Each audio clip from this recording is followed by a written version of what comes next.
बिस्मिल्लाहिर्रहमानिर्रहीम। अस्सलाम वालेकुम दोस्तों, welcome to my kitchen. This is me Shamaila और ये है आपका अपना चैनल। तो चलिए आज की वीडियो शुरू करते हैं इस दुआ के साथ कि अल्लाह ताला आपको सेहत और तंदुरुस्ती के साथ शाद और आबाद रखे, आमीन। तो फ्रेंड्स, आज मैं आपके लिए लेकर आई हूँ चिकन मलाई कबाब की रेसिपी, जिसके लिए हम एक स्पेशल सी ग्रेवी तैयार करेंगे जो कि हम घर से ही तमाम मसाला जात इस्तेमाल करते हुए बनाएंगे। तो ये देखने में जितनी टेम्पटिंग लग रही है, ये खाने में बहुत ही मज़ेदार है और बनाना बहुत ही आसान है। तो चलिए मैं आपको बताती हूँ कि सिंपल और सादा तरीके से हम इतनी मज़ेदार सी रेसिपी कैसे तैयार करेंगे। तो चलिए शुरू कर लेते हैं। इसके लिए मैंने लिया है 400 ग्राम चिकन बोनलेस। उसको मैंने अच्छी तरह धो के ड्राई कर लिया है, क्योंकि मैं इसका घर में कीमा बनाने लगी हूँ, तो इसमें पानी नहीं होना चाहिए चिकन में। तो सबसे पहले मैंने ली हैं 2 मिर्चें, हरी वाली, एक रेड थी और एक हरी थी, और 2 मीडियम साइज़ की प्याज को लेके मैंने चॉप कर लिया है। जब मैंने इन चीज़ों को चॉप कर लिया है तो उसके बाद मैं इसमें ऐड कर रही हूँ चिकन, और साथ ही मैं इसमें डाल रही हूँ 2 ब्रेड के स्लाइस। तो आपके पास ब्रेड क्रम्स पड़े हों तो आप वो भी ऐड कर सकते हैं। तो मेरे पास क्रम्स अवेलेबल नहीं थे तो मैंने ब्रेड डाल दी है इसमें। और साथ ही मैं इसमें डाल रही हूँ 1 बड़ा चम्मच अदरक लहसुन का पेस्ट। तो पहले मैं इन चीज़ों को डाल के इसका कीमा बना लेती हूँ। इसको चॉप कर लेते हैं पहले। तो ये देखिए कितने अच्छे तरीके से चॉप हो गया है। तो अब मैं इसमें डाल रही हूँ 1 अंडा, और कुछ मसाले जाएंगे इसमें। सबसे पहले है नमक हस्बे ज़ायका, और उसके बाद जाएंगे इसमें रेड चिली फ्लेक्स, वो मैंने इसमें डाले हैं हाफ़ टी स्पून के बराबर। और अब है इसमें मैंने डाला है गरम मसाला, वो भी हाफ़ टी स्पून ही डाला है, और हाफ़ टी स्पून ही काली मिर्च का पाउडर डाला है। हाफ़ टी स्पून ही मैंने इसमें डाला है खुश्क धनिया पाउडर, हाफ़ टी स्पून है ज़ीरा पाउडर, और 1 टीस्पून मैं इसमें ऐड कर रही हूँ चाट मसाला, और 2 से 3 टेबलस्पून के बराबर मैंने इसमें डाला है हरा धनिया। और अब मैं इस कीमे को इन तमाम मसालों के साथ दोबारा से चॉप कर लूँगी। तो ये देखिए 1 से 1.5 मिनट मैंने इसको चलाया है मशीन को, और देखें कितना मज़ेदार सा हमारा कीमा, हमारा जो कबाब का मसाला है वो रेडी हो गया है। तो चलिए अब इसके कबाब बना लेते हैं। तो मैंने इसको निकाल लिया एक बाउल में, हाथों को मैंने कर लिया है ग्रीस ऑयल लगा के। तो थोड़ा सा पोर्शन लेते हैं कीमे का और इसको कबाब की शेप देते हैं। तो यहाँ पर आप कबाब की शेप ना देना चाहें तो आप कोफ्ते की शेप भी दे सकते हैं, या आप शामी कबाब की शेप भी दे सकते हैं। तो मैंने सारे कबाब की शेप में कर लिए हैं रेडी। तो ये देखिए 400 ग्राम चिकन में कितने सारे कबाब हो गए हैं रेडी। तो चलिए अब इनको पका लेते हैं, इसकी ग्रेवी रेडी कर लेते हैं सबसे पहले। तो 3 से 4 टेबलस्पून मैंने ऑयल डाला है पैन में। ऑयल जब गर्म हो गया है तो मैंने इसमें 2 मीडियम साइज़ की प्याज को काटा था बारीक स्लाइसिस में, और इसको मैं थोड़ा सा फ्राई कर लेती हूँ। ये मैं ग्रेवी के लिए बना रही हूँ। तो ये देखिए हल्का सा जैसे ही ये फ्राई हो गया है ना, तो अब मैं इसमें ऐड कर दूँगी बादाम। मैंने 15 से 18 पीस लिए थे बादाम के। ये देखिए मैंने गर्म पानी में इनको थोड़ी देर रखा, तो फिर मैंने इनका छिलका रिमूव कर दिया और फिर मैंने इसको इसमें डाला है। और ये मैं ऐड कर रही हूँ 4 मगज़, जो मेलन सीड्स होते हैं, तो वो मैंने इसमें डाले हैं 2 टेबलस्पून के बराबर। मेलन सीड्स का फ्लेवर बहुत ही अच्छा होता है, काजू के फ्लेवर के बराबरी करता है मेलन सीड्स का फ्लेवर। तो आप यहाँ पर अगर मेलन सीड्स ना हो तो काजू डाल सकते हैं, काजू ना हो तो ये भी डाला जा सकता है। तो ये थोड़े से मैंने फ्राई कर लिए हैं। फ्राई करने के बाद ड्राई फ्रूट्स का जो फ्लेवर है ना वो बहुत इन्हेंस हो जाता है। फ्राई करने के बाद मैंने इसमें आधा कप के बराबर डाला है पानी। तो जैसे ही मैं इसको कवर करूँगी थोड़ी सी देर के लिए, 1 से 2 मिनट के लिए। तो ये देखिए जैसे ही बॉयल आ गया है तो मैंने लिड को हटाया है, और ये देखिए बस मैं अब इसको मैंने और नहीं पकाना। अब मैं इसको निकाल दूँगी एक जार में या किसी भी चीज़ में जहाँ मैं इसको आराम से ब्लेंड कर सकूँ। तो ये देखिए मैंने इसको ब्लेंडर जार में निकाला है, और इसको मैं हैंड ब्लेंडर की मदद से ब्लेंड कर रही हूँ, और मैं इसकी एक ज़बरदस्त क्रीमी सी पेस्ट रेडी कर लूँगी। ये देखिए बादाम हैं, जो भी मैंने ड्राई फ्रूट्स डाले थे वो सब इसमें मिक्स हो गए हैं, और ज़बरदस्त सी हमारी जो क्रीमी जो है ना ये हो गई है रेडी। तो अब उसी पैन में ही मैंने आधा कप डाला है कुकिंग ऑयल। तो जो हमने ग्रेवी बनाई है ना उसमें भी ऑयल है, तो इसलिए ऑयल का इस्तेमाल थोड़ा सा हाथ रोक के कीजिएगा।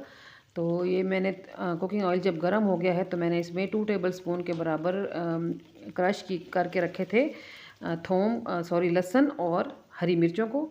तो वो मैंने थोड़ा सा फ्राई कर लिया है, और जब ये फ्राई हो गए हैं तो फिर मैंने इसमें ऐड कर ली है वो ग्रेवी जो भी हमने ब्लेंड की है। तो ये देखिए इसको थोड़ा सा हम करेंगे फ्राई। बहुत ही आसान है बनाना, इनफैक्ट बहुत मज़ा आया इसको बनाने में। तो थोड़ा सा फ्लेवर देने के लिए मैं इसमें 4-5 काली मिर्चें और 4-5 लौंग डाल दूँगी। तो हम ग्रेवी में लाल मिर्च का इस्तेमाल बिल्कुल भी नहीं करेंगे। लाल मिर्च जो मैंने इस्तेमाल की थी वो मैंने कीमे में जब मैं मसाला बनाने लगी थी तो मैंने उसमें उसको इस्तेमाल कर लिया था। तो यहाँ पर मैं ऐड कर रही हूँ काली मिर्च का पाउडर। तो जितना आपको स्पाइस पसंद हो उस हिसाब से आप डाल सकते हैं। मैंने आधा टीस्पून डाला है। आधा टीस्पून डाला है गरम मसाला पाउडर, आधा टीस्पून है धनिया पाउडर और आधा टीस्पून ही है इसमें ज़ीरा पाउडर। तो ग्रेवी के लिए बस इतने ही मसाले मैंने डाले हैं। चिकन पाउडर भी अगर आप डालना चाहो तो यहाँ पर डाला जा सकता है। तो अब इसको हम ग्रेवी को इन मसालों के साथ थोड़ा सा भून लेंगे। तो ये देखिए ऑयल सेपरेट होना शुरू हो गया है। तो अब मैंने इसमें ऐड किया है नमक। तो देखिए कितनी मज़ेदार और ज़बरदस्त सी लुक आ रही है हमारी ग्रेवी की। ये देखिए।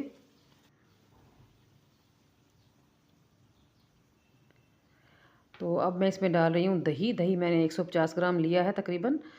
तो वो मैं इसमें ऐड कर दूँगी। तो दही से थोड़ा सा पानी रिलीज़ होगा। तो इसको हमें थोड़ा सा पकाना पड़ेगा 3 से 4 मिनट के लिए।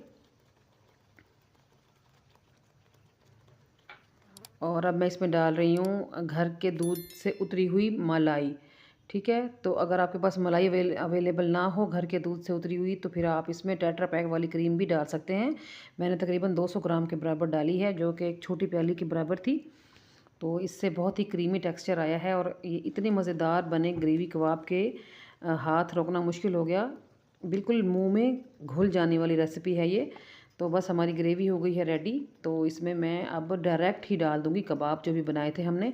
अगर आप डायरेक्ट कबाब ना डालना चाहो, आपको डर हो कि आप हैंडल नहीं कर सकोगे, तो फिर आप इन कबाब को थोड़ा-थोड़ा शैलो फ्राई कर लें। हल्का सा ना किसी नॉन स्टिक पैन में थोड़ा सा ऑयल डालते हुए इनको हल्का सा शैलो फ्राई कर लें। लेकिन ये जो चीज़ें मैंने इसमें ऐड की हैं कीमे में, उस उसके इस्तेमाल के बाद इन कबाबों का खुलने का कोई डर नहीं है कि हम इसको डालेंगे डायरेक्ट तो ये खुल जाएंगे। ये बिल्कुल भी नहीं खुलेंगे। आप देखेंगे मैं आपके सामने इतनी ज़बरदस्त सी रेसिपी रेडी करूँगी। तो ये मैंने एक टिप दी है आपको कि अगर आपको कोई डर हो तो फिर आप हल्का सा इसको फ्राई कर लीजिए, शैलो फ्राई। तो ये देखिए बस जब आपने कबाब डाल दिए हों तो आपने एकदम से जो है ना चम्मच नहीं हिलाना, बस यही ख्याल रखना है। तो ये देखें ये फ्राई हो रहे हैं। फ्राई होने के दौरान ही मैंने इसमें 1 चम्मच के बराबर कसूरी मेथी हाथों पे क्रश करके डाली है। तो इससे बहुत ही अच्छी लुक भी आएगी और बहुत ही अच्छी खुशबू भी आएगी हमारी हांडी में। तो ये देखिए मैं इनको जेंटली मिक्स कर रही हूँ, एकदम से मैं इसमें चम्मच नहीं मार रही।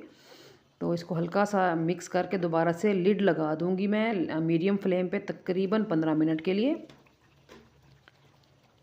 तो मेरी रेसिपी आपको कैसी लग रही है? अगर अच्छी लग रही है तो मेरी वीडियो को लाइक कीजिए, चैनल को सब्सक्राइब कीजिए, बेल आइकन को प्रेस करके ऑल पे क्लिक कर दें ताकि मैं और आप हर नई आने वाली रेसिपी में कनेक्टेड रहें, जुड़े रहें। और मेरी रेसिपी को, मेरी वीडियो को आपने किसी न किसी एक जगह पे ज़रूर शेयर करना होता है ताकि दूसरों का भी भला हो सके। इसके लिए मैं आपकी शुक्रगुज़ार रहूँगी। तो ये देखिए 15 से 18 मिनट लगे हैं हमारी ग्रेवी और कबाब जो हो गए हैं वो हो गए हैं रेडी। कितनी माउथ वाटरिंग लुक है, आप यकीन कीजिए। कलर देखें, जो ऑयल आया है ऊपर, जो तरी आई है उसका कलर देखें कितना कमाल का लग रहा है माशाल्लाह से। बहुत ज़बरदस्त रेसिपी रेडी हुई थी हमारी। तो ये देखिए इसको मैं अब डिश आउट कर लेती हूँ। ये ईद के लिए परफेक्ट है, रमज़ान में अफ्तार पार्टीज़ के लिए परफेक्ट है। जहाँ भी आप इसको बनाना चाहें, जिस दावत में भी बनाना चाहें, उस दावत में ये जान साबित होंगे दावत की। तो इसको आपने एक बार ज़रूर ट्राई करना है। मेरे कहने पे आप इसको एक बार बनाएं, मेरे तरीके को फॉलो करते हुए, तो इंशाल्लाह ताला आपको बहुत ही अच्छे रिज़ल्ट मिलेंगे। तो मैंने डोंगे में इसको निकाल के तो थोड़ा सा मैंने हरे धनिया से गार्निश कर लिया है इसको खूबसूरती के लिए, और रंगत भी बहुत प्यारी आती है।